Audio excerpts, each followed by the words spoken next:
PDP की सदर महबूबा मुफ्ती ने आज कहा कि अगर वजीर आजम नरेंद्र मोदी हिंदुस्तान को विश्व गुरु बनाना चाहते हैं तो उन्हें सबसे पहले पाकिस्तान के साथ बातचीत करके मसले कश्मीर को हल करना होगा।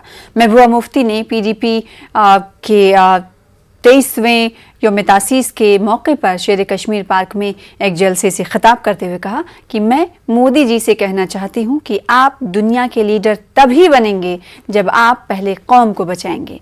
आप हिंदुस्तान के जमहूरी ताने बाने को तबाह कर रहे हैं।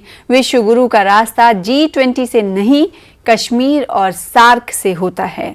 इन्होंने कहा कि पुराने छापामारों और बादशाहों ने मस्जिदें बनाने के लिए मंदिरों को तबाह किया और तुम मंदिर बनाने के लिए मसाजिद को तबाह कर रहे हो। इनमें और आप में क्या फ़र्क है? जब हिंदुस्तान और पाकिस्तान पंजाब से तिजारत कर सकते हैं तो कश्मीर के जरिए क्यों नहीं? तिरंगा के मामले पर महबूबा मुफ्ती ने कहा कि आज आप इस मकाम पर पहुंच गए हैं जहां तिरंगा उठाने के लिए भी हमें धमकियां देना पड़ती हैं।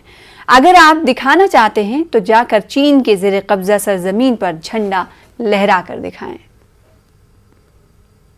विश्व गुरु बनेगा हिंदुस्तान, जरूर बनेगा, क्योंकि इसमें वो ताकत है, इसमें वो जमहूरियत है, इसमें वो सेकुलरिज्म है जिसको आज आप तार तार कर रहे हो। मगर अगर आपको विश्व गुरु बनना है, उसका रास्ता जम्मू कश्मीर से गुजरता है। जब तक आप मसले कश्मीर हल नहीं करेंगे, आपके टांगों में बेड़ियां रहेंगी जम्मू कश्मीर की। सार्क को आगे चलाने में सबसे बड़ी रुकावट क्या है?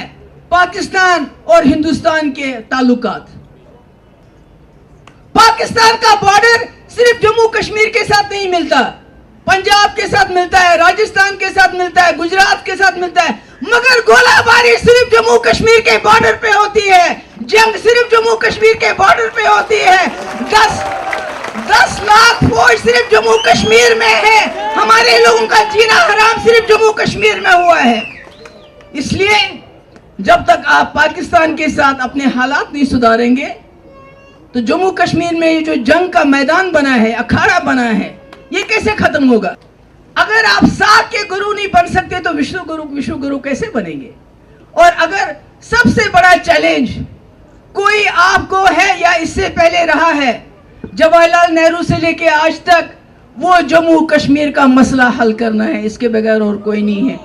आप कितने मस्जिदें तोड़ के मंदिर बनाएंगे, कितने मुसलमानों के घर तोड़ेंगे, आप कितनी सड़कों के नाम बदलेंगे, कितने शहरों के नाम बदलेंगे, आपको उसके लिए याद किया नहीं जाएगा ज्यादा देर, क्योंकि ये चीजें याद करने वाली नहीं, ये भूलने वाली हैं। ये पुराने वक्त में वो जो पुराने हमलावर आते थे वो मंदिर तोड़ के मस्जिद बनाते थे, और आज आप मस्जिद तोड़ के मंदिर बनाते हो, तो फर्क क्या है? अरे इतना महान झंडा है, झंडे की कदर सब लोग करते हैं, ये किसी मुल्क का झंडा हो उसको सब सलाम करते हैं, मगर आपने इस झंडे को भी पॉलिटिक्स बना दिया। अगर झंडा गाड़ना है तो जो चीन ने हमारी जमीन पे कब्जा किया है 1000 स्क्वायर किलोमीटर पे, वहां जाके वो कब्जे से वापस लेके वहां झंडा गाड़ो।